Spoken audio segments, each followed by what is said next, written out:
सुप्रभात।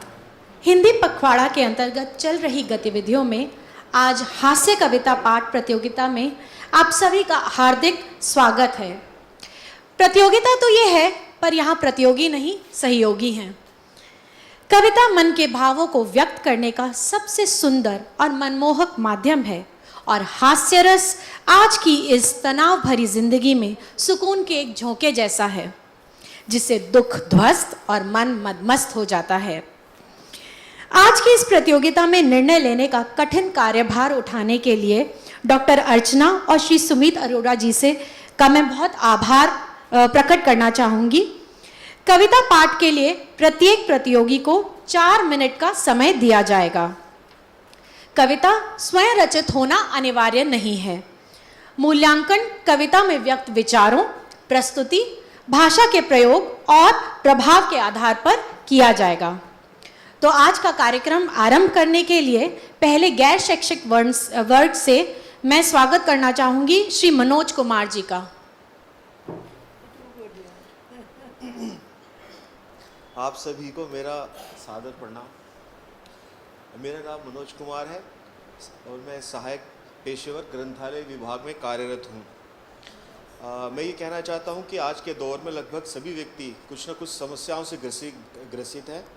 आज व्यक्ति के पास यदि पैसा है तो शांति नहीं है, शांति है तो पैसा नहीं है, अगर दोनों है तो पत्नी नहीं है, अगर पत्नी है तो मैं बताता हूँ क्या हो सकता है।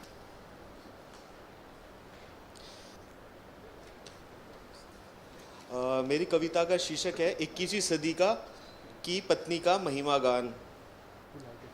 पत्नी को समझना बड़ा नामुमकिन काम, नहीं है विचारों का आदान प्रदान। पति जाता पूरब, पत्नी जाती पश्चिम धाम, उसको समझना बड़ा मुश्किल काम। रोज़ ताने देना उसका काम, हर हफ्ते खरीदारी करना उसका मनपसंद काम। पैसे खर्च करना पतियों का काम, ना चाहते हुए करना पड़ता है ये काम। मोबाइल में सास बहू और यूट्यूब पर ब्लॉग देखना उसका रोज का काम। बच्चों को पढ़ाना पति का काम, 21वीं सदी का एक ऐसा विधान, पति करता घर में काम, पत्नी करती दफ्तर में काम। दफ्तर के तनाव को अपने पति पर देना उसका रोज का काम। खाना बनाना पति का काम, खाने में कमी निकालना उसका रोज का काम। ज़ोमैटो और स्विगी से खाना मंगवाना उसका काम, बाजार के गोलगप्पे, पिज़्ज़ा और बर्गर चटकारे लेकर खाना उसका काम। हर हफ्ते ब्यूटी पार्लर जाना उसका काम, बाहर इंतज़ार करना पति का काम। पति पर गीत की नज़र रखना उसका काम, चाहती है समय पर हो जाए सारे काम। पतियों को बचाए हे भगवान। अंत में यही कहना चाहता हूँ, शादी करके फंस गया यार, अच्छा खासा तक कवारा। वर्षों के विचारों को मात्र 2-3 मिनट में व्यक्त करने के लिए आपका बहुत बहुत धन्यवाद। अब मैं आमंत्रित करना चाहूँगी श्रीमती अमृता रानी जी से। मैम, कविता का ही समय निर्धारित है या भूमिका का भी समय इसमें इंक्लूड होगा? भूमिका टोटल 4 मिनट है मैम। तो मैं सीधे कविता शुरू करती हूँ कि कविता उस समय की है कि जो पुराने लोग शायद इससे रिलेट करेंगे। अधूरा सच्चा प्यार, चिट्ठियों के दौर वाला प्यार। कि कुछ भाव लिखे हैं मैंने जो तुम तक पहुँचाने हैं, जिन्हें सुनकर आप कहोगे ये जाने पहचाने हैं। कुछ भाव लिखे हैं मैंने जो तुम तक पहुँचाने हैं। तेरी गलियों से मुझ तक बस एक गली जाती थी, थोड़ी सी सीधी चलकर एक गली में मुड़ जाती थी। हम भी छत पर बेकल से तेरी राह तका करते थे, मेरी एक झलक पाने को तुम भी गुजरा करते थे। आँखें समझा करती थी जो दिल के अफसाने हैं। कुछ भाव लिखे हैं मैंने नीचे से मैं मुस्काया, ऊपर वो हंसी तुम्हारी। तुम कहने से डरती थी, फिर ढूंढी सखी तुम्हारी। ये सीधा आमंत्रण था, फिर भी हम घबराते थे। 2 चक्कर तो पक्के थे, कभी ज़्यादा लग जाते थे। 2 चक्कर तो पक्के थे, कभी ज़्यादा लग जाते थे। एक दूजे को बिन देखे दिल बिल्कुल ना माने हैं। कुछ भाव लिखे हैं मैंने, अब बात बढ़े तो कैसे, ये मुश्किल भी थी भारी। एक प्रेम पत्र लिखने की भरपूर करी तैयारी। कच्चे पक्के शेरों से था खत को बहुत सजाया। थोड़ा सा सेंट लगाकर फिर खत को था महकाया। कहाँ रखी छुपा कर इसको, हर बात से अनजाने हैं। हम इतना डरे हुए थे, हमें तेज बुखार था आया। खत पहुँचा नहीं मंजिल तक, वो हाथ बाप के आया। खत पढ़कर जब गुस्से में मुझको आवाज़ लगाई, मैं प्रेम प्रेमिका भूला, फिर याद आ गई माई। सभी मापदंड से आगे जीवन के पैमाने हैं। कुछ भाव लिखे हैं मैंने कि जिनसे पापा सुनना था, अब उनके मामा है हम। आधी सी कहानी तुम थे, आधा सा फसाना है हम। करने को कर सकते थे तय हम भी हर दूरी को, लेकिन दोनों ने समझा दोनों की मजबूरी को। हम कल भी दीवाने थे, हम अब भी दीवाने हैं। कुछ भाव लिखे हैं मैंने। हास्य और रस दोनों का ही अनूठा संगम था आपकी रचना में। अगला मैं आमंत्रित करना चाहूँगी श्री जय श्री कृष्णन जी को। सभी को मेरा नमस्कार और हिंदी पखवाड़े की अनेकानेक शुभकामनाएं। आयोजकों को मेरा मैं आज जो कविता आपके समक्ष प्रस्तुत करने जा रही हूँ वो मैंने 2021 में लिखी थी। अगर कविता आपको गुदगुदाए, तालियों द्वारा प्रोत्साहित करने में कंजूसी ना दिखाएं। आइए सुनाती हूँ आपको एक दिन की बात, जब मेरी प्यारी स्कूटी ने सुबह सुबह ही छोड़ दिया था मेरा साथ। खैर, काम पर तो था ही जाना। ई रिक्शा में सोशल मीडिया चेक करने का मालूम मिल गया था बहाना। सुबह ही उपजा था मन में परोपकार का ख्याल। सोचा अस्पताल की लाल बत्ती पर मांगने वाली अम्मा जी को दे दूंगी कुछ निकाल। भाग्य ने भी दिया साथ, लंबी लाल बत्ती मिली। आप देखा ना ताव, बस 1 मिनट भैया कहकर मैं रिक्शे से लगभग कूदकर अम्मा जी की ओर बढ़ी। मुझे देख अम्मा जी मुस्कुराई तो मेरी भी बाछें खिलाई। अब मैं तपक कर अपने रिक्शे की ओर लगी जाने। अरे प्लीज थोड़ा उधर हो जाइए कहकर उसमें बैठी एक महिला को लगी हटाने। महिला ने मुझे देखकर घूरा, पर मेरा तो घड़ी पर ही ध्यान था पूरा। इतने में कुछ दूरी से आवाज सुनाई दी आती, अरे मैडम हमारे पैसे तो दे जाती। बात कुछ समझ न पाई। इससे पहले ई रिक्शे वाला बोला, अरे आपको ई रिक्शे वाला रहा है बुलाई। मामला तब समझ में आया। जल्दीबाजी में मैंने दूसरे ई रिक्शे पर आसन था जमाया। लज्जित होते हुए बैठ गई असली रिक्शे में। भैया हंसकर बोला, अरे कोई बात नहीं मैडम, आप तो थी बड़ी जल्दी में। आज भी जब भी यह घटना मेरे स्मृति पटल पर छाती है, अनायास ही अपनी नादानी याद करते हुए मेरे होठों पर एक मुस्कुराहट आ जाती है। धन्यवाद। रिक्शा में हास्य खोजना भी आसान नहीं है। अगला मैं आमंत्रित करना चाहूँगी श्री संतोष कुमार राय जी को। सबको नमस्कार। हिंदी पखवाड़े की सबको बहुत बहुत शुभकामनाएं। समय सीमित है, इसलिए सीधे बड़ी भूमिका के बजाय कविता पे आता हूँ। जैसे भारत, सबने सुना होगा, भारत त्योहारों का देश है, वैसे ही चुनावों का भी देश है।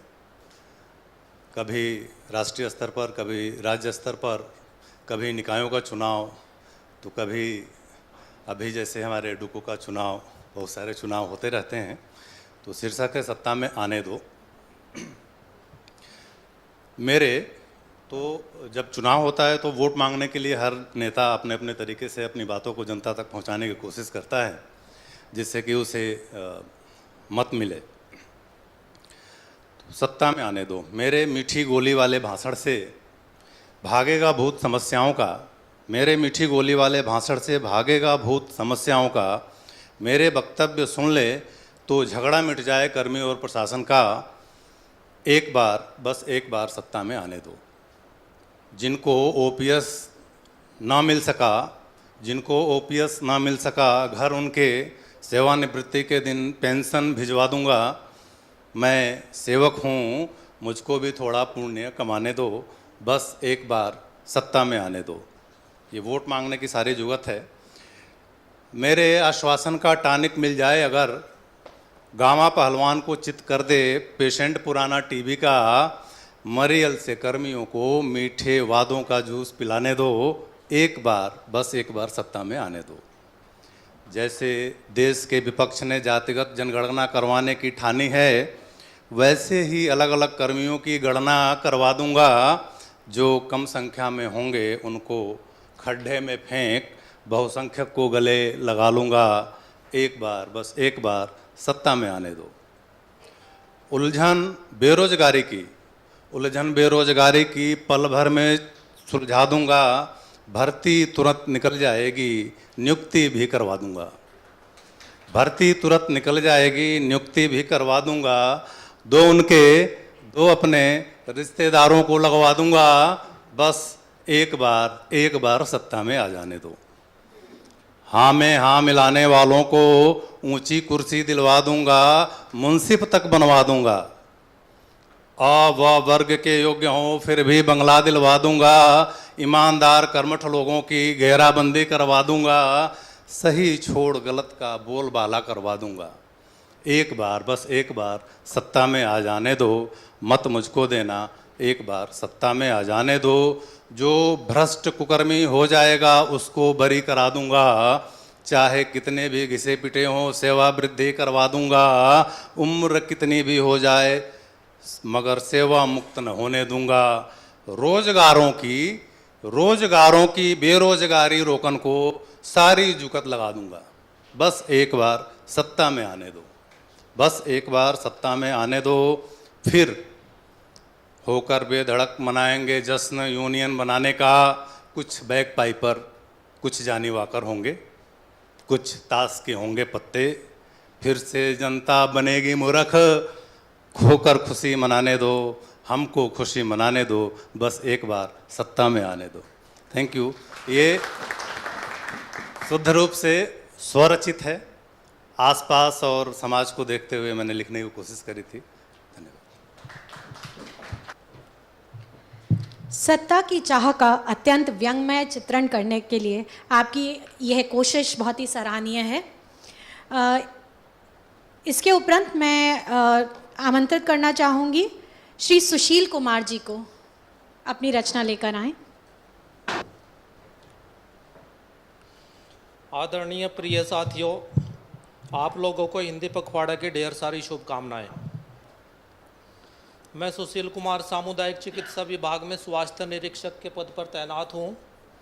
आज हिंदी पखवाड़ा के अंतर्गत एक हास्य कविता को सुनाना चाहता हूं, जिसका उद्देश्य हिंदी भाषा को सुदृढ़ बनाना एवं हास्य प्रदान करना है। मेरी हास्य कविता का शीर्षक है शव यात्रा का आनंद। शव यात्रा का आनंद। आदमी जब मरता है उसको शमशान ले जाया जाता है तो उसमें कुछ सेंस है, कुछ ऐसा माना गया, तो वो कुछ सुन रहा है। जो डेड बॉडी ऊपर गई है ना वहाँ, मतलब 4 आदमी के कंधे पे शमशान तक, तो वो कुछ फील कर रहा है कि जब मैं दुनिया में था उस टाइम भी लोग मेरी जो है बातें करते थे और आज मैं शमशान जा रहा हूँ आज भी बातें कर रहे हैं। तो क्या क्या बातें कर रही है पीछे पब्लिक, उस जो वो शरीर है मृत। हम अपनी शव यात्रा का आनंद ले रहे थे, लोग हमें ऊपर से कंधा अंदर से गालियाँ दे रहे थे। एक धीरे से बोला क्या भारी है, दूसरा बोला ट्रक की सवारी है, ट्रक ने तो मना कर दिया और हमारे कंधे पे जा रही है। इसे मरना ही था तो संडे को मरता, आज काहे मंडे को मर गया बेदर्दी। एक ही तो छुट्टी बची थी, उसी की छुट्टी कर दी। एक और बोला यार काम तो हमारा भी लटक गया, आज बिजली का बिल जमा करने की लास्ट डेट थी, आज बिजली का बिल जमा करने की लास्ट डेट थी, अब कल जो पेनल्टी भरनी पड़ेगी उसका पैसा क्या इसका बाप देगा। एक नव विवाहित युवक बोला ये काम तुम्हारा भी कुछ काम था, जरा हमारी तो सोचो, हमारा तो बीबी के साथ हनीमून का प्रोग्राम था। एक यार ऐसा था जो वाकई दुखी था और फूट फूट के रो रहा था, फूट फूट के रो रहा था। उससे किसी ने पूछा कि क्या तेरा मरने वाले से इतना प्रेम था कि तू इसके लिए थोक में आंसू बहा रहा है। वो बोला मरने वाले को मारो गोली, 100 रुपये का नोट उधार लेके दिया था, अब वो मुझे तो 100 रुपये का नोट याद आ रहा है। हमने तो और ये इंटरवल में ही मर गया, ये इंटरवल में ही मर गया और हमारे लिए कितनी टेंशन कर गया। उसी टाइम पे हमारे मोहल्ले के कुल्फी वाला आगे आया, उसने जैसे ही कंधा अर्थी को लगाया उसके मुंह से निकल गया ठंडी मीठी बर्फ मलाई।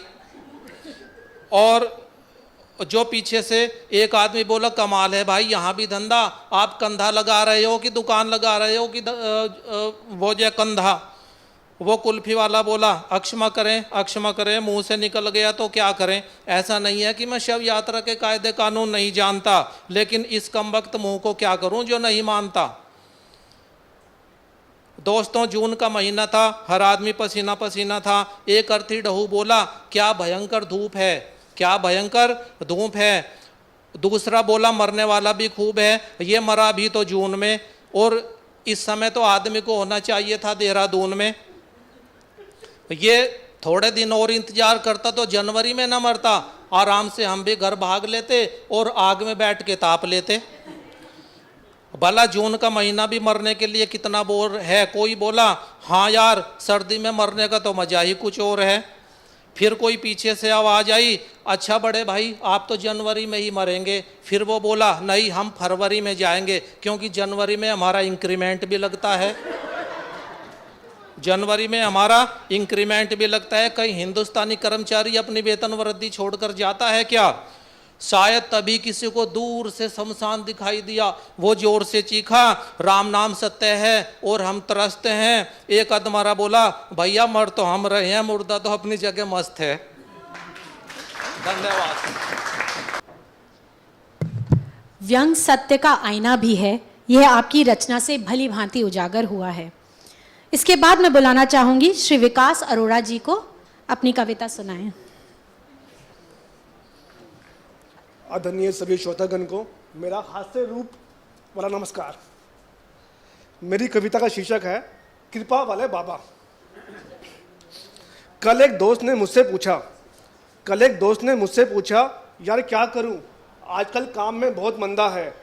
मैंने बोला भाई बाबा बन जा, कम लागत में सबसे अच्छा धंधा है। आज चाहे किसी के पास शोरूम है या कोई बढ़िया ढाबा है, पर भाई इस सब में सबसे मौज में बाबा है। दोस्त ने बोला भाई इसमें भी एक बड़ी मुसीबत है, मैं तो शादीशुदा हूँ और ये बहुत बड़ी कठिनाई है।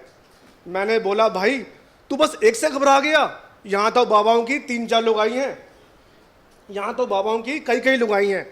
मैंने बोला एक लंबा सा तिलक लगाकर थोड़ी सी दाढ़ी बढ़ा ले, फिर चाहे तू किसी को भी मूर्ख बना ले। दोस्त ने बोला ऐसी बात नहीं है यार, कल ही 2 बाबा अभी पेरोल पे छूटे हैं और 3-4 बाबा को तो जनता ने पहले ही दबा के कूटे हैं। मैंने बोला भाई जेल जाना आजकल कौन सा मुश्किल काम है। मैंने बोला भाई जेल जाना आजकल कौन सा मुश्किल काम है, वहाँ तो हर प्रकार का सुख सुविधाएं और आराम ही आराम है। अरे वहाँ तो एक से एक वीआईपी मिल जाएंगे, वहाँ तो एक से एक वीआईपी मिल जाएंगे, 10-20 चेले तो तेरे वहीं बन जाएंगे।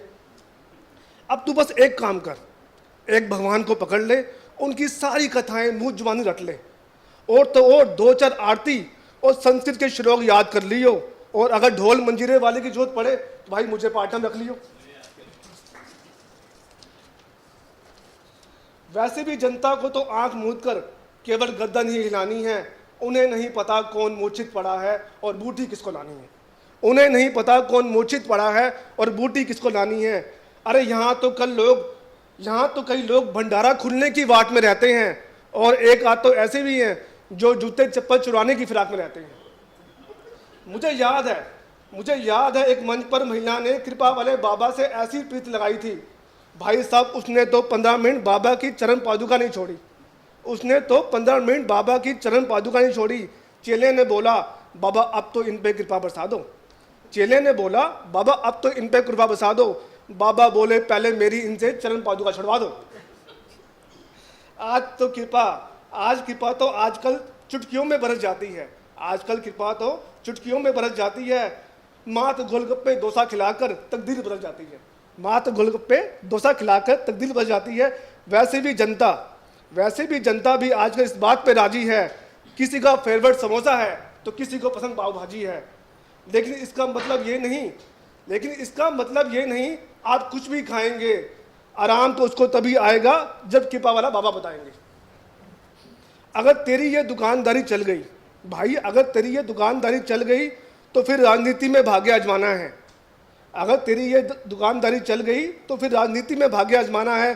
अरे दोस्त झूठे सपने दिखाकर जनता को बेवकूफ तो बनाना है। अगर तू नेता के साथ साथ बाबा भी हो गया, समझ लियो तेरा धंधा सोने पे सुहागा हो गया। क्योंकि आजकल भगवान की कथाएं महलों पर रचाई जाती हैं। अरे झुग्गियों में कौन भगवत गीता कथा कहाँ सुनाई जाती है। ध्यान देना एक बार। अजी आजकल तो बाबा जी भगवान को भोग भी अमीरों के घर लगाते हैं। अजी आजकल बाबा जी भगवान को भोग अमीरों के घर लगाते हैं। आजकल कौन से राम शबरी के बेर खाने आते हैं। निराजन एक बात और ध्यान देना, एक तरफ इस देश में भगवान को 56 प्रकार के भोग लगाए जाते हैं और दूसरी तरफ उस रोड पे बेचारे बच्चे भूखे मर जाते हैं। अजी ऐसा कौन सा भगवान होगा जो अपने बच्चों को भूखा देखकर 56 प्रकार के भोग खाएगा। असली वो भगवान है जो एक भाई दूसरे भाई को गले लगाएगा। आजकल तो अयोचकों और भक्तों को सिर्फ दिखावा और मान सम्मान चाहिए। सच बताना दोस्तों, आप में से इतने कौन हैं जिसको भगवान चाहिए, जिसको राम चाहिए। जाते जाते एक बात और कहूँगा, मेरी कविता पसंद आई हो तो एक बार ताली जरूर बता देना। नहीं भी आई तो कोई बात नहीं, छोटा कवि हूँ, छोटा भाई हूँ, हौसला ही बढ़ा देना। मैं वादा करता हूँ अगले बरस फिर इस मंच पे आऊँगा, हो सका तो इस बार से ज़्यादा हंसाऊंगा। सबका अपना मुद्दा है, सबकी अपनी आस। इस मनोरंजक कोशिश के लिए सराहनीय आपका प्रयास। अब मैं आमंत्रित करना चाहूंगी श्री राहुल पांडे जी को।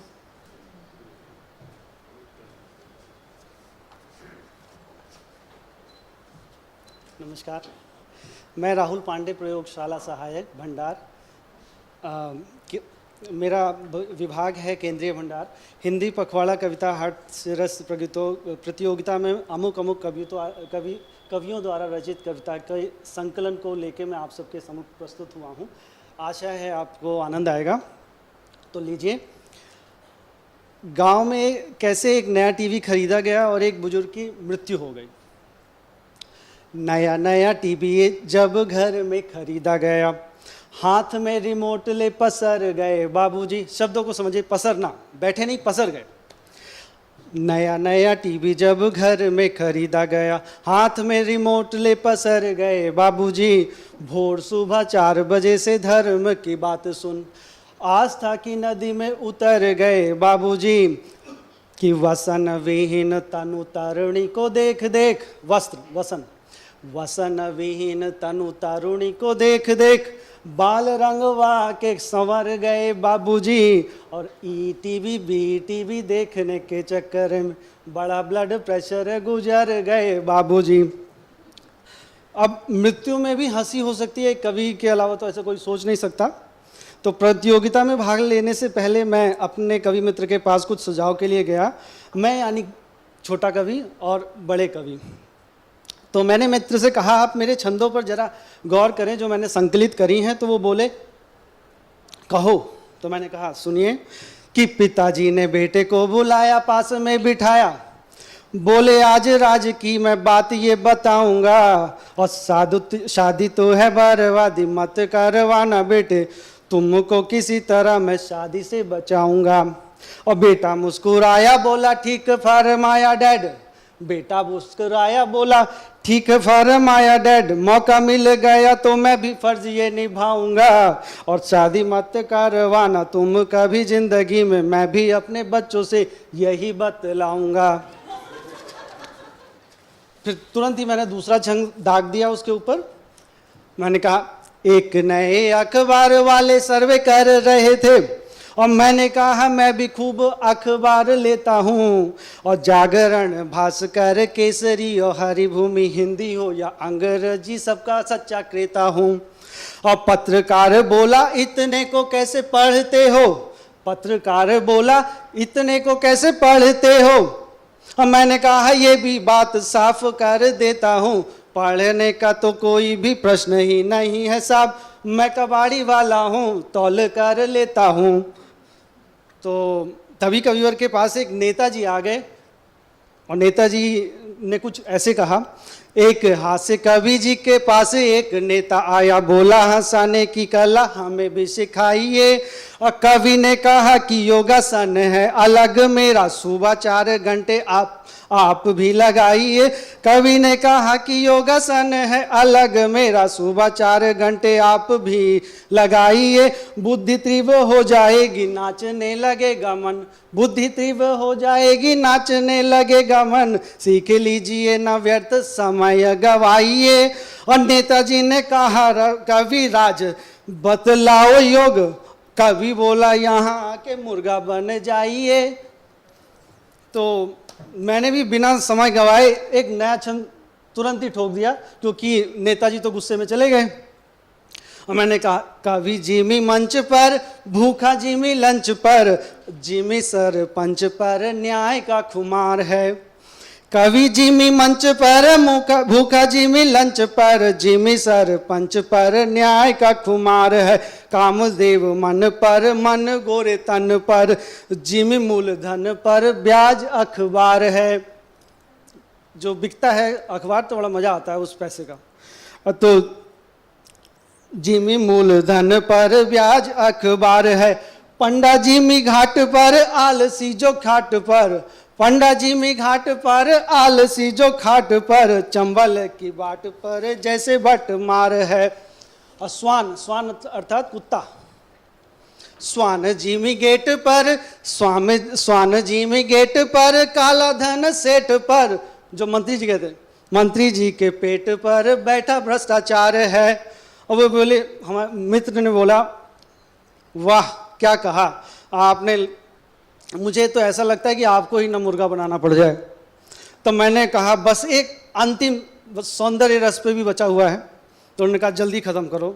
मैंने कहा कंचन सी गोरी घूमने को मार्केट गई, कंचन सी गोरी घूमने को मार्केट गई, उसे देख खुद मार्केट घूम रही है।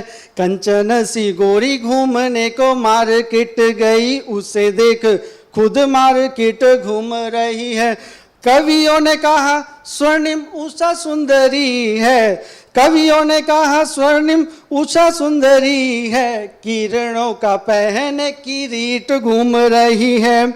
और स्वर्णाकार बोले लो सुमेरु तो पिघल गया, स्वर्णाकार बोले ले लो सुमेरु तो पिघल गया, उछट उसी की कोई कि उस छट उसी की कोई छींट घूम रही है, और तस कर लगा के घात आपस में बात कर, 60 किलो की ये कोई ईंट घूम रही है, 60 किलो सोने की ये ईंट घूम रही है। तो कवि जी ने कहा हो गया अब जाओ। तो मैंने कहा बस एक लास्ट सुना देने दो। तो उन्होंने कहा, तो छंद है प्रस्तुत कि जीतने की सोचोगे तो जीत ही मिलेगी सजा, हारे मन में तो जिंदगी से हार लोगे तुम।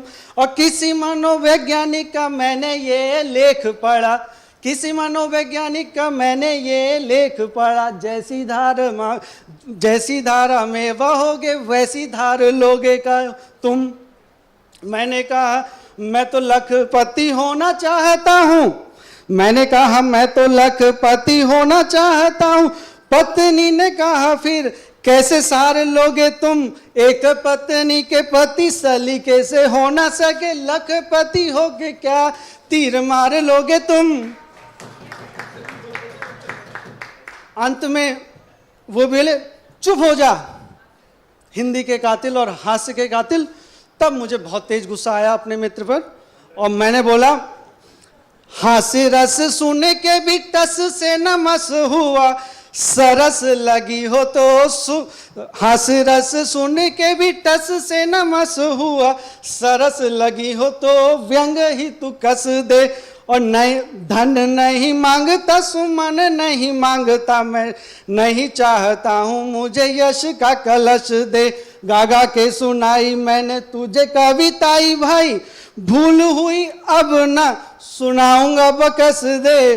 और घूस सा मुँह लिए फूस सा पड़ा हुआ है, घूस सा मुँह लिए फूस सा पड़ा हुआ है, अरे मनहूस एक बार तो हंस दे। कवि जी को अब उनको गुस्सा है, उन्होंने कहा मैं बोल दूं। मैंने कहा बोलिए। फिर उन्होंने मेरी औकात मुझे बताया कि आप कितने अच्छे कवि हैं। बोलते हैं कि छंद को बिगाड़ो मत, छंद को इट्स ओवर, छंद को बिगाड़ो मत, गंध को उजाड़ो मत, कविता लता के ये सुमन मर जाएंगे। शब्द को उघाड़ो मत, अर्थ को पछाड़ो मत, भाषण सजाड़ो मत, भाषण सजाड़ो मत, गीत मर जाएंगे। हाथी सा चिंगाड़ो मत, सिंह सा दहाड़ो मत, ऐसे गला फाड़ो मत, श्रोता डर जाएंगे। अंत में दफ्तर के सताए हुए आए हैं बेचारे यहाँ, दफ्तर के सताए हुए आए हैं बेचारे यहाँ, यहाँ भी सताओगे तो ये किधर जाएंगे। बहुत बहुत धन्यवाद। आपका यह छंद में बंद कर हंसाने का प्रबंध अत्यंत गुदगुदाने वाला था, पर मैं प्रतियोगियों माफ़ कीजिए सहयोगियों से अनुरोध करूंगी कि वे अपने समय सीमा का ध्यान रखें। इसके बाद मैं आमंत्रित करना चाहूँगी श्री नंद किशोर जी को। निर्णायकगण कृपया नोट करें, ये नाम नहीं है, श्री नंद किशोर जी।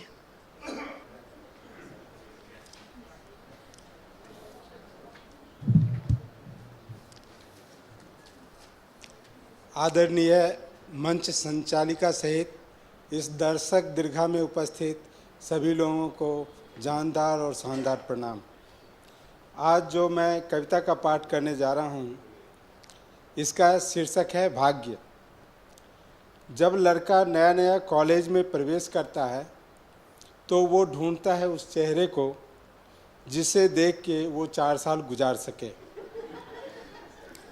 और लड़की कॉलेज में प्रवेश करती है तो वो ढूंढती है उस स्कूटर वाले भैया को। वो ना उसका प्रपोजल स्वीकार करती हैं, ना नकारती हैं, और पेंडुलम की तरह उसको लटकाए रखती है। जैसे टास्क शो में टास्क मिलती है, वैसे टास्क देती रहती थी कि ये काम पूरा करोगे तो मैं तुम्हारे साथ शादी कर लूँगी, वो काम पूरा करोगे तो मैं मान जाऊंगी। तब मैं कहना चाहता हूँ, कन्या एक कुमारी थी, छू लो तो चिंगारी थी, वैसे तेज कटारी थी, लेकिन मन की प्यारी थी। सखियों से बतियाती थी, सौदों से घबराती थी, मुझसे कुछ शर्माती थी, बस से कॉलेज जाती थी। अंतर्मन डिस्क्लोज किया, एक दिन उसे प्रपोज किया। पहले वो नाराज़ हुई, तबीयत सी नासाज हुई, फिर बोली ये ठीक नहीं, अपनी ऐसी लीक नहीं, लिखने पढ़ने के दिन हैं, आगे बढ़ने के दिन हैं, ये बातें फिर कर लेंगे, इश्क मोहब्बत पढ़ लेंगे, अभी न मन को हीट करो, पहले एमए तो कंप्लीट करो। उसने यूँ रिस्पॉन्ड किया, प्रस्ताव को पोस्टपोन किया, हमसे हिम्मत नहीं हरी, मन में ऊर्जा नहीं भरी, रात रात भर पढ़ पढ़ कर नई इबादत गढ़ गढ़ के, ऐसा सबको शौक दिया, मैंने कॉलेज टॉप किया।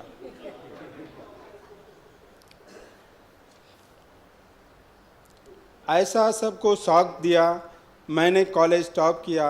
अब तो मूड सुहाना था, उसने मन के जाना था, लेकिन राग पुराना था, फिर एक नया बहाना था, जॉब करो कोई ढंग की, फिर स्टेटस की नौटंकी, कभी कास्ट का पेंच फंसा, कभी बाप को नहीं जचा। थक कर रोज झमेले में, नौचंदी के मेले में, एक दिन जी कैरा करके कहा उसे यूँ जा करके, जो कह दोगी कर लूँगा, कहो हिमालय चढ़ लूँगा, लेकिन क्लियर बात करो, ऐसे ना जज्बात हरो, या तो तुम हाँ कर दो या फिर साफ मना कर दो। सुनकर कन्या मौन हुई, हर चालाकी गौन हुई, तभी नया छल कर लाई, आँखों में आंसू भर लाई। हिम्मत को कर ढेर गई, प्रण पे आंसू फेर गई, पुनः प्रपोजल बीट हुआ, नखरा नया रिपीट हुआ, थोड़ा सा तो वेट करो, पहले पतला पेट करो, ज्वाइन कोई जिम कर लो, तोंद जरा सा डिम कर लो, खुशबू सी खिल जाऊंगी, मैं तुमको मिल जाऊंगी।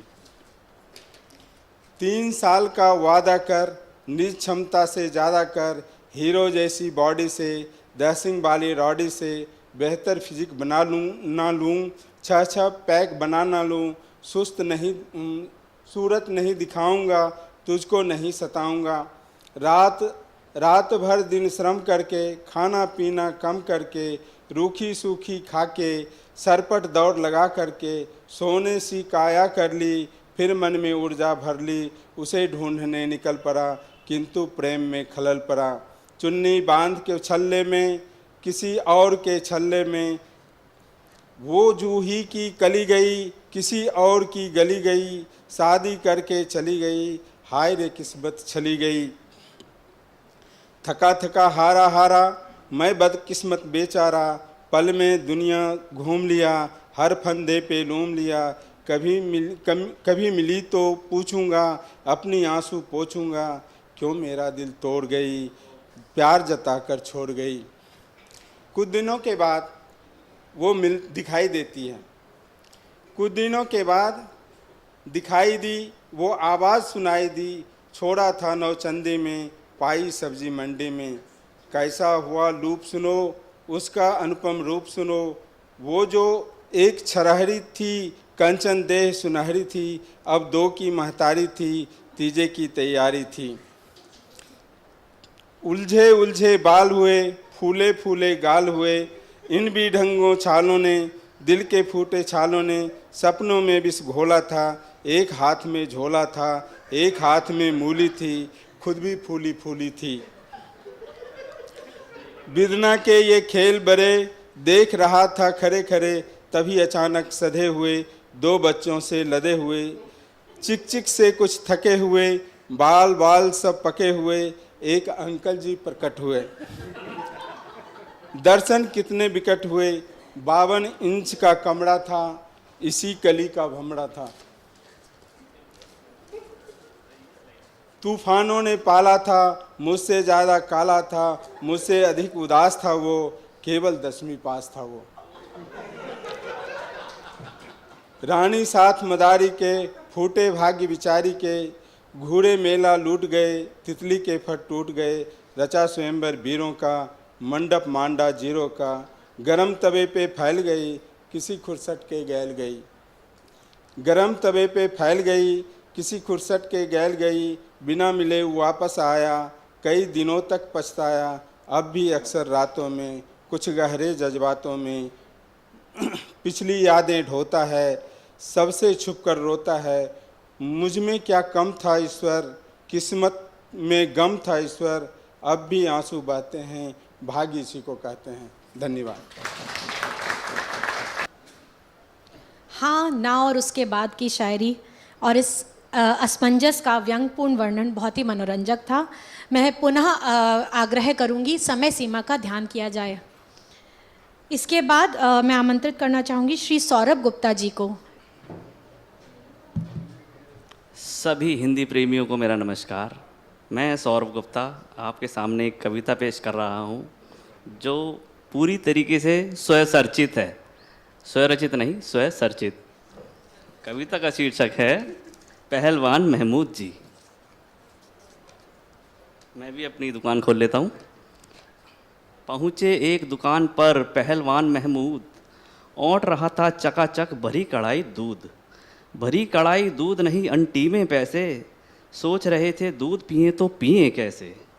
फेरा सिर पर हाथ, याद आया हथकंडा, बोले 2.5 किलो दूध कर दीजिए ठंडा। चढ़ा गए सब गटागट, मारी एक डकार। चढ़ा गए सब गटागट, मारी एक डकार। फिर हलवाई से कहा बेवकूफ़ हो यार, बेवकूफ़ हो यार, ना बिल्कुल तुम्हें सलीका, बिना शक्कर का दूध दे दिया हमको फीका। अब हलवाई जी डर जाते हैं। हलवाई जी कहते हैं पहलवान जी गलती हुई भाड़ में डालो, लो थोड़ी सी शक्कर ऊपर से खा लो। रख दी उनके सामने शक्कर भरी प्लेट, उसे फाक महमूद जी गए सड़क पर लेट। गए सड़क पर लेट दिखाए लटके अपने, बेलन जैसे लगे इधर से उधर लुढ़कने। भीड़ इकट्ठी हुई और डॉक्टर बुलवाया, हुआ दूध पर शक सब नाली में फिकवाया। एम्बुलेंस में ले गए पहलवान को डाल, डॉक्टर ने पूछा कैसा है हाल, कैसा है हाल, हाल क्या तुम्हें बताएं, बीमारी कोई हो तो इसका इलाज करवाएं। हम तो पचा रहे थे दूध, पेट को हिला रहे थे, हिला डुलाकर शक्कर दूध में मिला रहे थे। धन्यवाद। अपनी प्रस्तुति से गुदगुदाने के लिए आपका आभार। गैर शैक्षिक वर्ग में मैं कुछ नाम लेना चाहूँगी, अगर इनमें से कोई उपस्थित हैं तो कृपया मंच पर आने की कृपा करें। अमित कुमार जी, हाँ, नंबर 8 है अमित कुमार।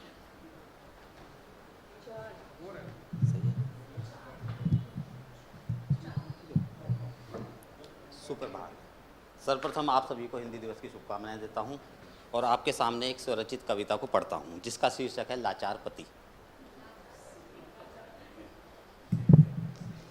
मेरा जीना है दुश्वार, घर में बीवी की सरकार। मेरा जीना है दुश्वार, घर में बीवी की सरकार। नौकरी लगी, घर वालों ने लड़की दिखाई, गोरी लड़की, मैं पागल, शादी कर ली।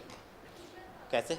उसके चेहरे की रौनक ने पागल मुझे बनाया, झट से शादी कर ली मैंने, चाल समझ ना पाया। दिल के टुकड़े हुए चार, निकला पार्लर का श्रृंगार। मेरा जीना है दुश्वार, घर में बीवी की सरकार। शादी के तुरंत बाद क्या रंग जमाया मैडम ने? मैं तो उठा 10 बजे। पहले दिन तो 5 बजे उठकर सबको चौंकाया, घर का सारा काम भी उसने खुद ही तो निपटाया। मम्मी बोली बहू में है संस्कार, बेटा तू ही है मक्कार। मेरा जीना है दुश्वार, घर में बीवी की सरकार। मम्मी गांव चली गई। अब दिनचर्या मैडम की कैसी बदली?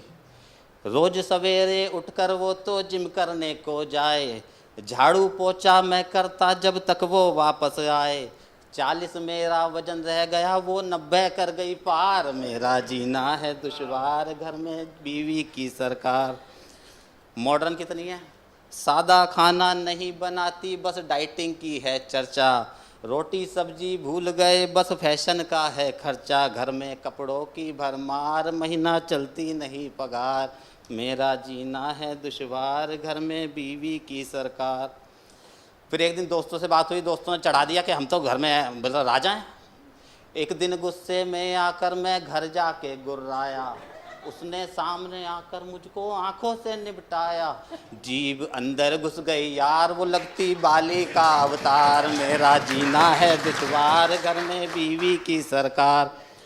उससे लड़ने के मैं तुमको क्या बतलाऊं नतीजे, 2 तो मेरे साले हैं और 5 उसके भतीजे, और ससुर मेरा है गब्बर जैसा, सास बड़ी खुंखार, मेरा जीना है दुश्वार घर में बीवी की सरकार। और एक कहानी सबके साथ, पीहर का चूहा भी आए 56 भोग बनाए, दौड़ दौड़ कर करे सफाई घर सारा चमकाए, मेरा आ जाए रिश्तेदार वो हो जाती है बीमार, मेरा जीना है दुश्वार घर में बीवी की सरकार।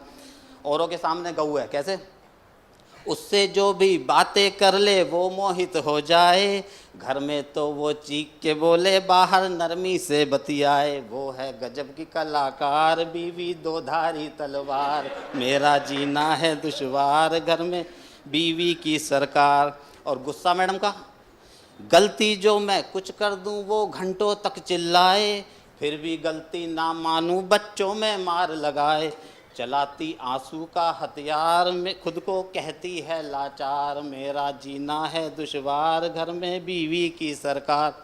अब इन सब का आपके लिए भी है, तोड़ निकाल लिया मैंने, अब लड़ाई नहीं होती। उसके ताने सुन सुन के तो सर मेरा चकराया, सारी कोशिश कर ली मैंने उससे जीत न पाया, अब ना होती है टकरार मैंने डाल दिए हथियार, मेरा जीना है दुश्वार घर में बीवी की सरकार। धन्यवाद।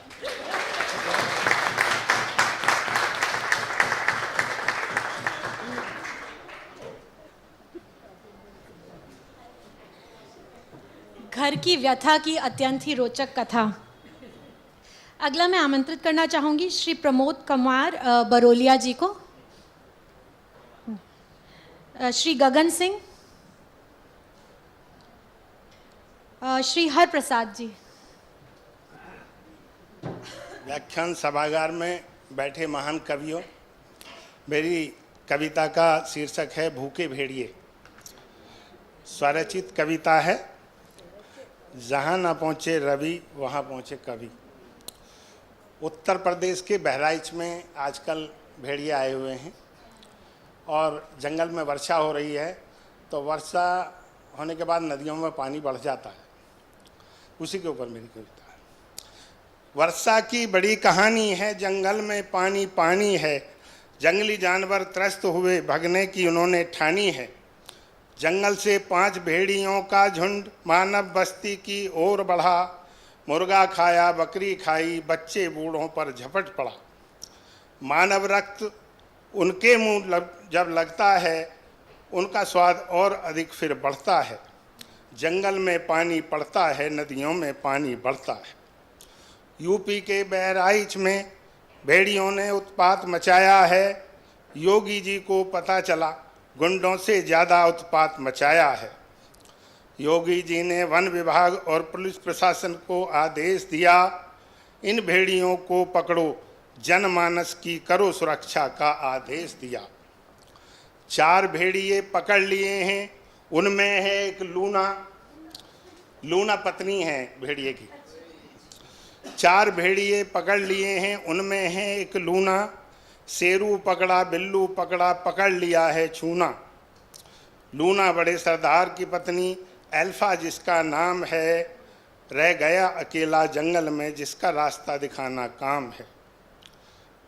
अब अल्फा अधिक खूंखार हुआ, उसका उजड़ गया संसार, महिलाओं की गर्दन पकड़ता पीछे से करता वार है। इंसानों में भी भेड़िए होते हैं जो नोच नोच कर खाते हैं। हम जानवर तो फिर भी अपनी भूख मिटाने को खाते हैं। भेड़िए ये कह रहे हैं इंसानों में भी भूखे भेड़िए होते हैं। जैसे कि मानवता के को देखते हुए कलकत्ता में पीछे एक वो हुआ है, जंगल में पानी बढ़ता है, नदियों में पानी बढ़ता है। प्रकृति का बनाओ संतुलन, जंगल में लगाओ पेड़, पर्यावरण की करो सुरक्षा, सब पहलुओं को रखो ध्यान, प्रकृति में लगाओ पेड़। धन्यवाद। चित्र और चित्रांकन दोनों में ही आपको महारत हासिल है। इसके बाद हम शैक्षिक वर्ग की ओर जाएंगे। सर्वप्रथम मैं अनुरोध करूंगी डॉक्टर अंजू खैरवा से, वे मंच पर आकर अपनी प्रस्तुति दें।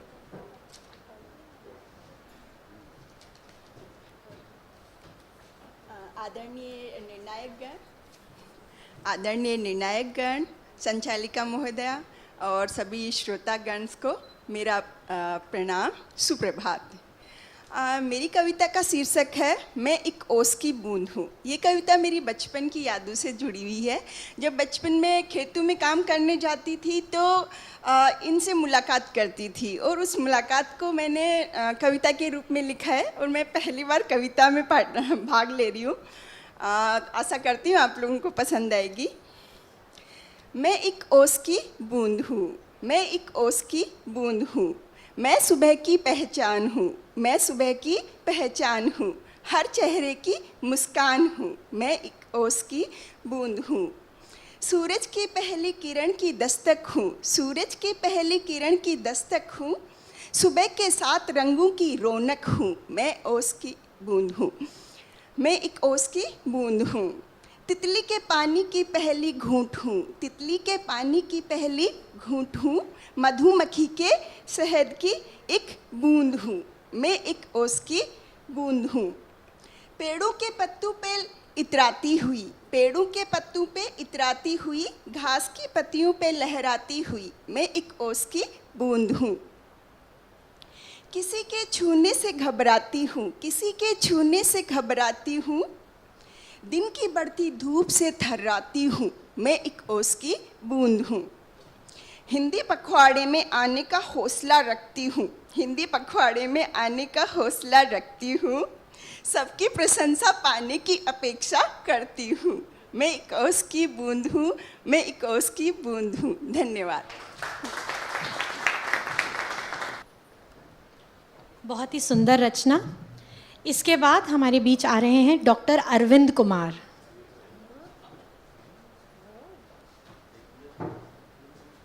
सभी को नमस्कार। आरंभ करने से पहले एक अस्वीकरण करना चाहता हूँ। इस कविता में कुछ चरित्र उतने ही काल्पनिक हैं जितने कि चलचित्र में दर्शाए गए थे। शीर्षक है विधि विज्ञान के शिक्षक, फॉरेंसिक मेडिसिन, विधि विज्ञान के शिक्षक। विधि विज्ञान के शिक्षक होते हैं महान। अपनी बड़ाई तो कर लेनी चाहिए। विधि विज्ञान के शिक्षक होते हैं महान, हर व्याख्यान में देते हैं अटपटा सा ज्ञान। नैतिकता और न्याय शास्त्र की बातें, नैतिकता और न्याय शास्त्र की बातें पढ़ाना और हमें समझाना हमारे लिए तो जैसे भैंस के आगे बीन बजाना। ऐसे ऐसे शब्द ये बोलें, ऐसे ऐसे शब्द ये बोलें जैसे वॉलंटाई ऑफ नॉन फिट इंजुरिया, ऐसे ऐसे शब्द ये बोले जैसे वॉलंटाई ऑफ नॉन फिट इंजुरिया, जुबान के साथ साथ दिमाग में ही पड़ जाए मुजुरिया। माना कि नहीं है ये सीआईडी के डॉक्टर शालू के, माना के नहीं है ये सीआईडी के डॉक्टर शालू के, जो सुलझा दे हर रहस्य एक ही कंप्यूटर पर। ना ही है दया इनके पास, ना ही है दया इनके पास, जो तोड़ दे हर बंद दरवाजा खास। ना ही कुछ तो गड़बड़ है, कुछ तो गड़बड़ है, करके खोलें ये राज, फिर भी उंगली करने में नहीं आते ये बाज। सबूतों के संसार में है इनका राज, सबूतों के संसार में है इनका राज, हर मामले को सुलझाने के अनोखे अंदाज। कंकाल से करें ये बातें, कंकाल से करें ये बातें, हटाएं पर्दे उनके रहस्यों से। कंकाल से करें ये बातें, हटाएं पर्दे उनके रहस्यों से, पहचान लें इंसान की चाल जूतों के निशान से, और कर ले आदमी की पहचान दांत बाल और खाल से। शव को देखकर सब सिकोड़ लेते हैं नाक, शव को देखकर सब सिकोड़ लेते हैं नाक, चढ़ा के भवें हो जाते हैं हैरान परेशान, ये अंदर घुस के निकालें मौत के निशान। आंखें खुली हैं या बंद, आंखें खुली हैं या बंद, हर बात का रखें हिसाब, आंखें खुली है या बंद, हर बात का रखें हिसाब, पर किसी भी सवाल का देते नहीं पुख्ता जवाब। Possibility of homicide cannot be rule out. करते हैं जी जान से कोशिश मृतक को देने में इंसाफ, मुर्दों से करते हैं ये बात, अनोखी भाषा है इनके पास, ऐसे निराले हैं इनके अंदाज, और समाज में इनकी ज़रूरत खास, और समाज में इनकी ज़रूरत खास। Thank you. आपका ये निराला अंदाज बहुत ही रोचक था। इसके बाद मैं आमंत्रित करना चाहूँगी डॉक्टर राहुल शर्मा को।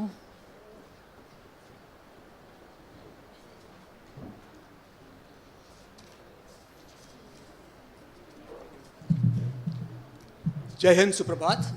आप सभी का नमन। मेरी कविता का शीर्षक है जंगल के ओलंपिक। अभिवादन सब श्रोताओं का। आज 1 वर्ष पूर्व हम पुनः मिले। पिछले बरस शेर की शादी थी, इस बार कोई अन्य किस्सा शुरू करें। जंगल में फिर बोरियत छाई थी, अब साल भूल चुके सब बजी शहनाई थी।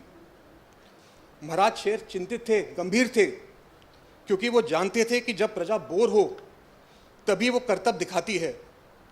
खाली दिमाग, खाली बैठे जानवर, तभी क्रांति की हवाएं आती है। दूरदर्शन पर ओलंपिक देख महाराज शेर को ख्याल आया, क्यों ना हम भी जंगल में ओलंपिक करवाएं, इस बोरियत की समस्या का तुरंत निवारण पाएं। अगले दिन शेर ने मंत्री बंदर को बुलवाया, कहा समस्त जंगल में मुनादी करवा दो, जंगल में खेल होंगे ये सूचित सभी को करवा दो। खाने के इंतजाम के लिए काबीना की खास गोष्ठी हुई। महाराज बोले खाना ऐसा हो कि सब आने वाले याद करें, ओलंपिक के खेल देखने जितनी भीड़ जुटे, हमारा परोसा खाना खाने उससे लंबी लाइन लगे। खानसामा भालू बोला कि महाराज सब प्रबंध कर देंगे, सबसे खास सबसे शाही परात में 16 सेब परोसेंगे। शेर चौंका और पूछा 16 सेब, ये कौन सा शाही पकवान है? महाराज ये कुछ नया है मार्केट में। इंसान 16 घंटे कतार में लग रहे एप्पल 16 आईफोन को पाने को। बाकी खास क्या है 16 सेब में, ये तो मैं भी नहीं जानता, और शायद पता नहीं ये जमाने को। एक और खास पेशकश होगी जिसके लिए सब कतार लगाएंगे। एक लजीज व्यंजन है वो वड़ा पाव। 2 पीस खाने को 2-2 घंटे लाइन लगते हैं। दिल्ली के इंसानों को है इतना लगाओ। वड़ा पाव का शाही स्टॉल लगेगा। 20 रुपए का वड़ा पाव हमारे यहाँ 100 का बिकेगा। वड़ा पाव बेचने हम दिल्ली से वड़ा पाव दीदी को बुलाएंगे। और महाराज धीरज रखिए, बस थोड़ा वायरल हो जाएं और थोड़ी लड़ाइयाँ हो जाएं तो क्या पता हम भी जंगल बिग बॉस जाएंगे। ओलंपिक अंतर्राष्ट्रीय था। पड़ोसी मुल्क के मरुस्थल से चलकर आया एक अदद ऊंट भी भाला फेंक में भाग लेने। वो बोला अभी अभी हम तुमसे जीते हैं, बाकी सब तो हार गए, इसमें हम ही जीतेंगे। हमें लंबी लंबी फेंकने की आदत है और फेंक फेंक कर जीतने में महारत है। वहां के ऊंट और हमारे हाथी के बीच बहस छिड़ गई। वो कहा कि भाईजान, कहाँ तुम चांद पर जाने के लिए चंद्रयान बनाते हो? मंगल और सूरज तक जा जाकर काहे हमें जलाते हो? हमें देखो, हम सुखी हैं, सब कुछ जल रहा, हम कहाँ दुखी हैं। पड़ोसी ऊंट ने आह भरी और हाथी से गुजारिश करी, ओ हाथी, अब सब कुछ तुम जीत रहे हो, क्रिकेट, हॉकी, फुटबॉल सब में हमें पीट रहे हो। देखो मैं मेहमान हूं, तुम्हारा अतिथि हूं, मेरा सम्मान करो। ये इस बार वाला भाला फेंक मुझे ही जीतने दो, और जो ये हारना ना तुमसे हो सके तो हाथी, कश्मीर तो तुम देने से रहे, घर जाने तक चल जाए, एक बाल्टी भर खीर ही पीने दो। तुम क्या जानो मेरी व्यथा, वही ऊंट बोला, तुम क्या जानो मेरी व्यथा, मैं अपने यहाँ का एक अंतर्राष्ट्रीय खिलाड़ी हूँ, उधार मांग बामुश्किल यहाँ तक पहुँचा हूँ। मैं क्राइम मास्टर गोगो हूँ, अब जब आया हूँ तो कुछ तो लेकर जाऊँगा। चलो एक काम करो, एक आदान और प्रदान करो, हमसे चाहत फतेह अली ले लो और बदले में ढिंचाक पूजा हमें दे दो।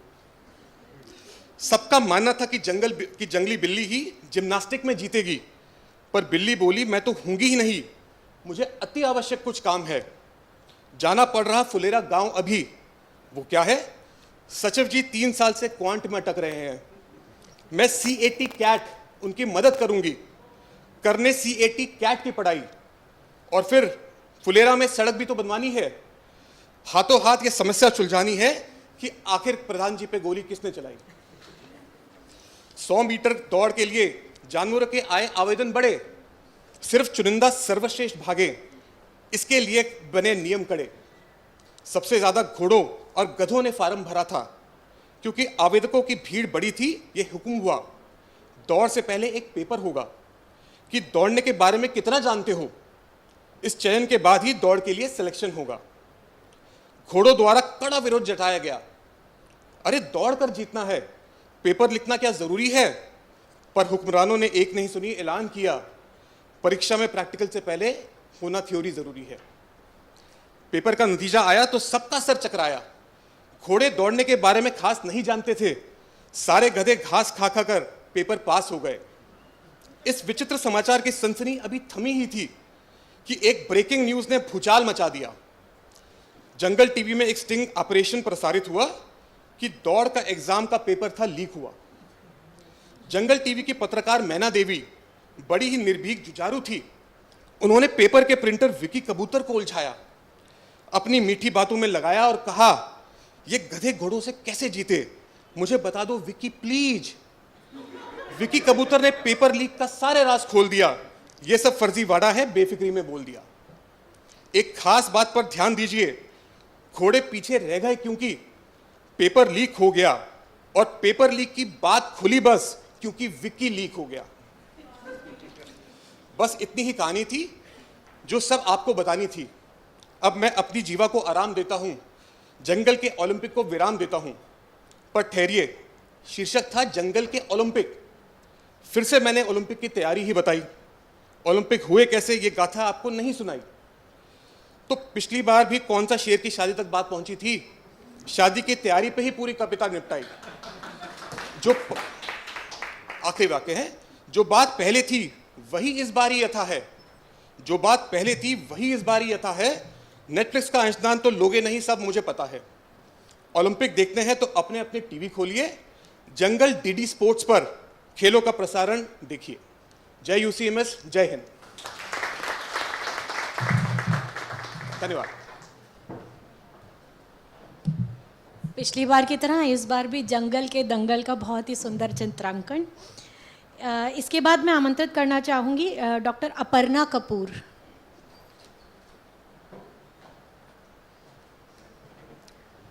आदरणीय निर्णायक मंडल के सदस्यों, समस्त शिक्षकगण, अधिकारीगण, विद्यार्थी वर्ग एवं मेरे सभी मित्रों को बहुत बहुत सुप्रभात।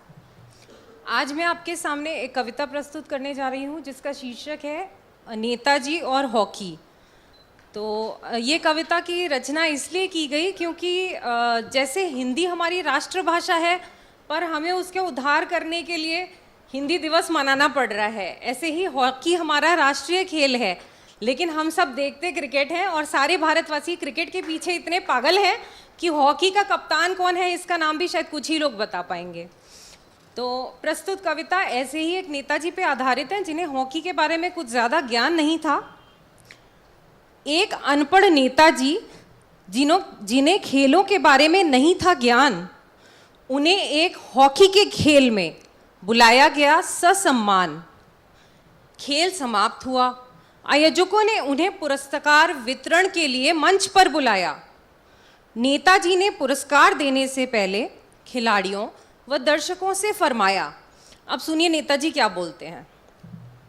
दोनों दलों ने बहुत बढ़िया खेला यह हॉकी का मैच, परंतु पूरे खेल में किसी खिलाड़ी ने क्यों नहीं लिया कोई कैच। यदि एक भी खिलाड़ी शून्य पर निकल जाता तो मुकाबला देखने वालों को कितना मजा आता। क्या अब वो आगे बताते हैं हॉकी के बारे में उन्हें और कितनी जानकारी है।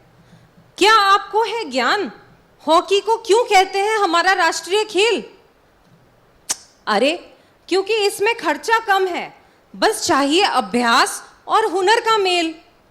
कम वित्तीय बजट में भी काम चल जाता है। गेंद 100 रुपए की, हॉकी का डंडा 200 रुपए में मिल जाता है। आगे नेताजी फरमाते हैं, मैंने देखा कि सारे खिलाड़ी एक ही गेंद को इधर से उधर घुमा रहे थे। अरे गेंद की कमी थी तो हम खरीदवा देते, एक बार तो हमसे कहते, दूरदर्शन वाले जब इस मुकाबले को विदेशों में दिखाएंगे तब सारे विदेशी भारत की गरीबी का कितना मजाक उड़ाएंगे। हम आयोजकों से पूछते हैं, क्या आप ये बर्दाश्त कर पाएंगे? अब आगे वो कहते हैं, खैर अब जो हुआ सो हुआ। मतलब वो बता रहे हैं कि चलो अब तक तो आपने जो कर लिया, अब हम एक रणनीति बना लें। खैर अब तक जो सो हुआ, आगे से हमारा यह सुझाव आप सभी खिलाड़ियों को अमल में लाना होगा। राष्ट्रीय एकता के लिए इस राष्ट्रीय खेल में नया रास्ता अपनाना होगा। प्रतिस्पर्धी दल गोल रक्षक को विश्राम दें, दोनों दल दोनों छोर पर एक ही साथ गोल दाग दें। राष्ट्रीय एकता का यह सबसे अच्छा उदाहरण होगा। विरोधी मित्र बन जाएंगे, हार जीत का अंतर ही ना होगा। और हाँ, आगे वो बताते हैं क्योंकि कोई हार जीत होगी नहीं तो पुरस्कार किसी को देना ही नहीं पड़ेगा। तो इसके लिए नेताजी का क्या सुझाव है? आयोजकों से मेरा निवेदन है कि अगला हॉकी का खेल राष्ट्रीय एकता बरकरार रखने के लक्ष्य से ही आयोजित करें। इससे पुरस्कार राशि की जो बचत होगी वह हमारे राजनीतिक दल के कार्यालय में संचित करवा दें।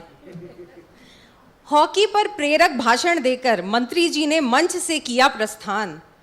खिलाड़ी सन्न थे, दर्शक स्तब्ध थे, आयोजक थे हैरान।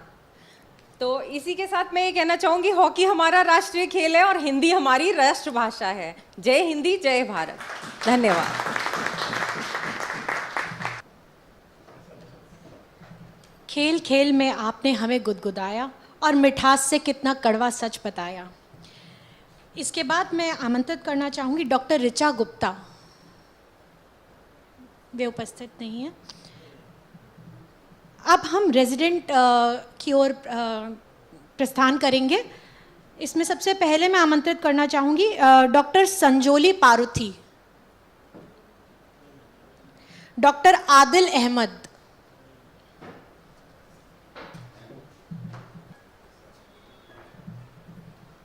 सभी श्रोतागणों को मेरा सुप्रभात। मैं डॉक्टर आदिल अहमद, प्रथम वर्ष शरीर क्रिया विभाग में स्नातकोत्तर छात्र हूँ। तो मेरी कविता का शीर्षक है, काश के हम बच्चे होते। तो शुरू करता हूँ। काश के हम बच्चे होते, झूले पे हर दिन चढ़ते उतरते होते, बिना किसी टेंशन बिना किसी बात यार, दिन भर मस्ती में करते धमाल हजार। न हो ऑफिस का काम, न हो कोई बोझ, बस खेलते रहते, खा लेते लड्डू रोज। ना कोई बिल भरने की फिक्र होती, बस जेब में चॉकलेट और बिस्किट होती। स्कूल का होमवर्क भले ही सिर दर्द हो, पर मम्मी पापा की मदद से हल्के में सुलझे वो। पढ़ाई के नाम पर टीवी देख लेते, फिर कहते मम्मी थोड़ा आराम कर लेते। ना कोई बॉस ना कोई काम की मार, बस कार्टून देखते रहते हर बार। दोस्तों संग होती पतंगों की रेसें, दोस्तों संग होती पतंगों की रेसें, काश की ये जिंदगी फिर से हो वैसे, काश की ये जिंदगी फिर से हो वैसे। अगर गिरे तो रोना आता झटपट, अगर गिरे तो रोना आता झटपट, फिर टॉफी मिलते ही सब ठीक फटाफट। कभी गिरते कभी लड़ते कभी मना लेते, दुनिया की फिक्र नहीं बस खेलते रहते। गर्मी की छुट्टियों में नानी के घर, गर्मी की छुट्टियों में नानी के घर बैठकर सुनते थे कहानियों का सफ़र। आम के बगीचे में होती थी रौनक, आम के बगीचे में होती थी रौनक, चुराते आम जैसे हो कोई बड़ी अमानत। बारिश में कागज़ की नाव चलाते, बारिश में कागज़ की नाव चलाते, कीचड़ में मस्ती हर दिन नहाते। किसी भी चीज़ का डर नहीं होता, बस हर पल हंसते खेलते जीते। कपड़े गंदे चेहरे पे धूल, पर कोई चिंता नहीं था क्योंकि हर दिन था कूल। कपड़े गंदे चेहरे पे धूल, पर कोई चिंता नहीं थी हर दिन था कूल। बचपन की मासूमियत में रहने सब कुछ लगता था जैसे सच्चे गहने। काश कि हम बच्चे होते, काश कि हम बच्चे होते, हर दिन नए नए सपने बुनते, हंसी मस्ती और बेमिसाल खेल, फिर से जी लेते प्यारा वो बचपन का मेल। धन्यवाद।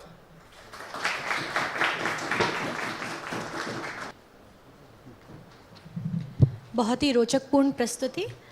हंसाने गुदगुदाने के आज के कार्यक्रम के अंतिम प्रतियोगी हैं डॉक्टर प्रभात।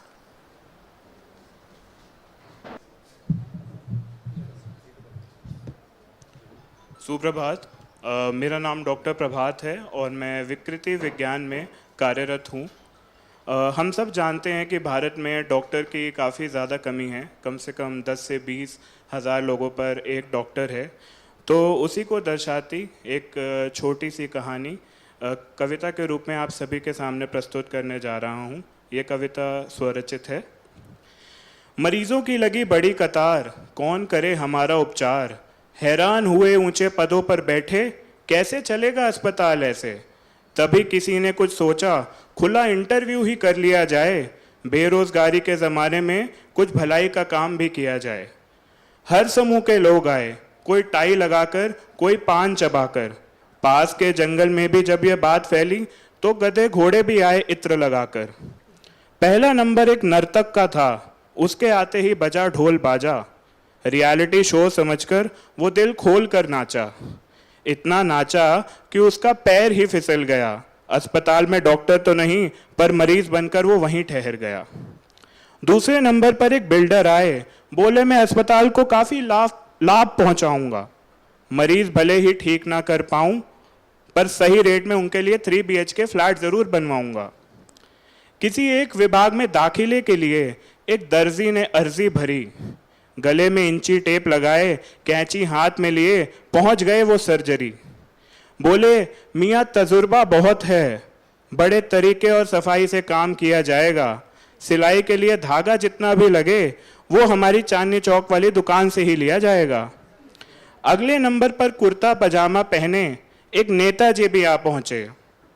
बोले मैं सबका इलाज फ्री में करवाऊंगा, आपके खाते में इतने पैसे डलवाऊंगा। कोशिश रहेगी कि बीमारियों पर GST ना लगे, लग गया तो उसे बढ़ाने 5 साल बाद फिर आऊंगा। सबको एक मौका मिलता देख चौका मारने कुछ कबूतर भी आए। 48 घंटे तक काम करना पड़ेगा, ये सुनते ही उनके पर कपकपाए। गुटरगू पिंजरे में फिर नहीं बनना, गुटरगू करके वो आज़ाद आसमान में उड़ गए। सब बड़ी दुविधा में थे कि अस्पताल कौन चलाएगा, कौन घंटों यहाँ सबका इलाज करेगा, कौन मरीजों को बचाएगा। धैर्य कम होने लगा और फिर सरकार को एक चिट्ठी लिखी गई। सरकार भी बदलने ही वाली थी, इसलिए डॉक्टर के लिए सीट्स बढ़ाई गई। ये तो खैर काल्पनिक था। उम्मीद है कि ऐसा हमारे साथ ना हो, हम बिस्तर पर लेटे हों और ऊंट CPR दे रहा हो। धन्यवाद।